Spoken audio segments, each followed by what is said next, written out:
भक्तवान में आज भगवान के 24 अवतारों की कथा, ये अचिंत्य परमेश्वर की अतर्क लीला से त्रिगुणात्मक प्रकृति द्वारा जब सृष्टि प्रवाह होता है तो उस समय रजोगुण से प्रेरित वे ही ब्रह्म परमात्मा सगुण होकर अवतार ग्रहण करते हैं। वस्तुतः यह जगत परमात्मा का लीला विलास है, लीला रमण का आत्मा भी रमण है।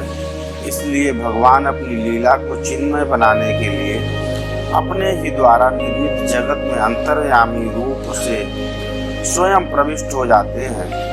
तस् दृष्ट्वा तदेवानुप्राविशत, वे परम प्रभु अजायमान होते हुए भी बहुत रूपों से लीला करते हैं। अजायमानो बहुधा विजायते, उनकी ये लीला उनके अपने आनंद विलास के लिए होती है, जिसके फलस्वरूप भक्तों की कामनाएं भी पूर्ण हो जाती हैं।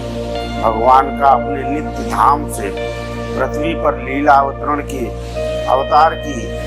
अवतार कहा जाता है। कल्प भेद से भगवान के अनेक अवतार धारण कर अपने लीला चरित से संत जन परित्राण, दुष्ट दलन और धर्म संस्थान के कार्य किए हैं। उनके अनंत अवतार हैं, अनंत चरित्र हैं और अनंत लीलाएं कथाएं हैं। यहाँ उनमें से 24 मुख्य अवतारों का संक्षिप्त निर्दर्शन प्रस्तुत किया जा रहा है।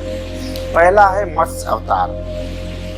तो मत्स्य अवतार की कथा क्या है? ब्रह्मा जी ने सोने का जब समय आया ब्रह्मा जी के, तो और वो गहरी नींद आने लगी, उस समय वेद उनके मुख से निकल पड़े और उनके पास ही रहने वाले हयग्रीव नामक दैत्य ने उन्हें चुरा लिया। ब्रह्म नामक नैमित्तिक प्रलय होने से सारे लोग समुद्र में डूब गए।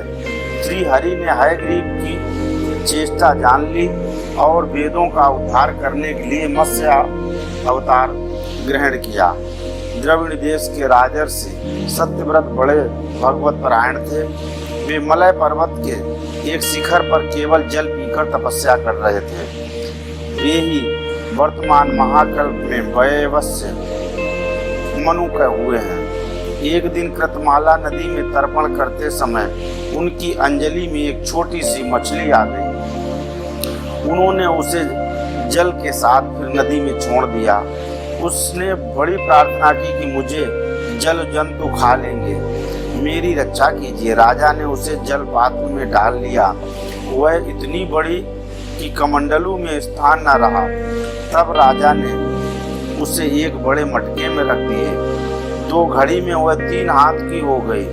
तब उसे बड़े सरोवर में रखा गया। थोड़ी देर में उसने मत्स्य का आकार धारण कर लिया, महामत्स्य का।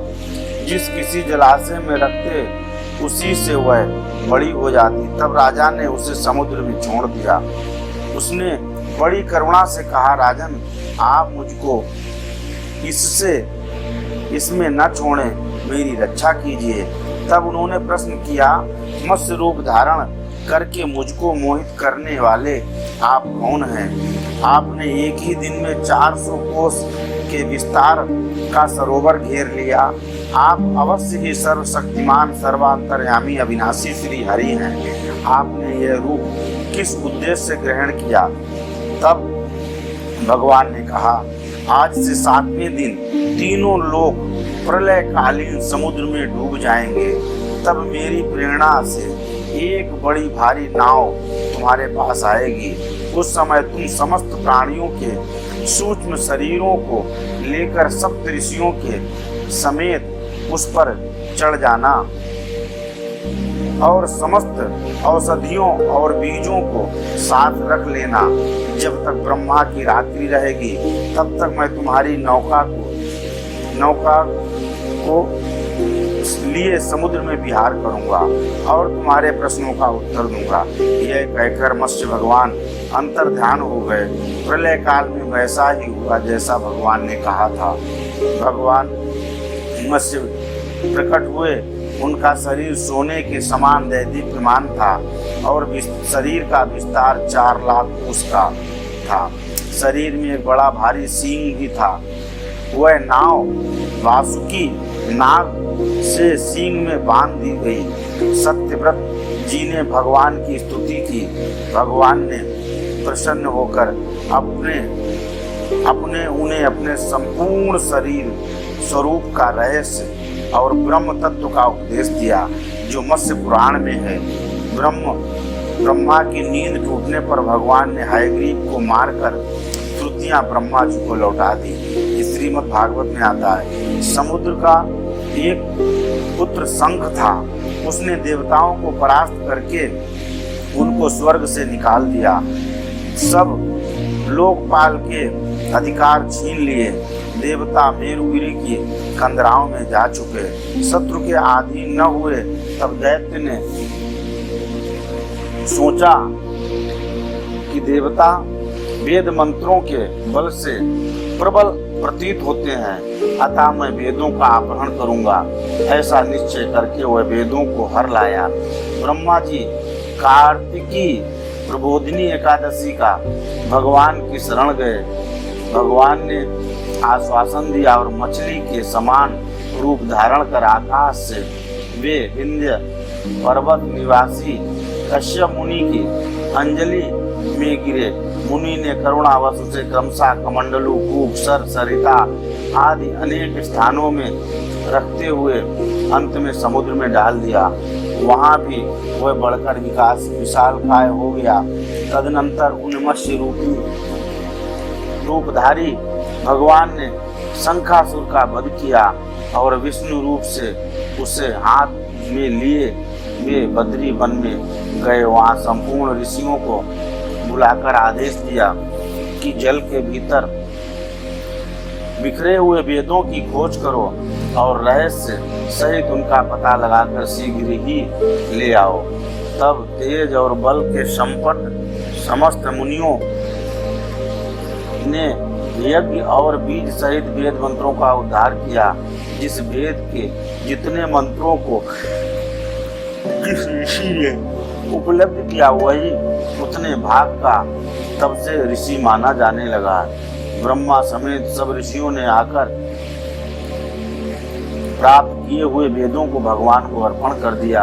ये पद्म पुराण में आता है। द्वितीय के मकर, हयग्रीव, महाबलशाली हिरण्यकश्यपु, जम्ब और मैं आदि पुत्र हुए और मकर ने ब्रह्मलोक में जाकर ब्रह्मा जी को मोहित करके उनसे संपूर्ण वेद ले लिए और इस प्रकार श्रुतियों का अपहरण करके वह महासागर में घुस गया। फिर तो सारा संसार धर्म शून्य हो गया। ब्रह्मा जी की प्रार्थना से भगवान मत्स्य रूप धारण करके महासागर से में प्रविष्ट हुए और मकर दैत्य को थूथुन के अग्रभाग से विदीर्ण करके उन्होंने मार डाला और अंग उपांगों सहित संपूर्ण वेदों का को लाकर ब्रह्मा जी को समर्पित किया। ये थी मत्स्य अवतार की कथा। अब शेष आगे बाद में।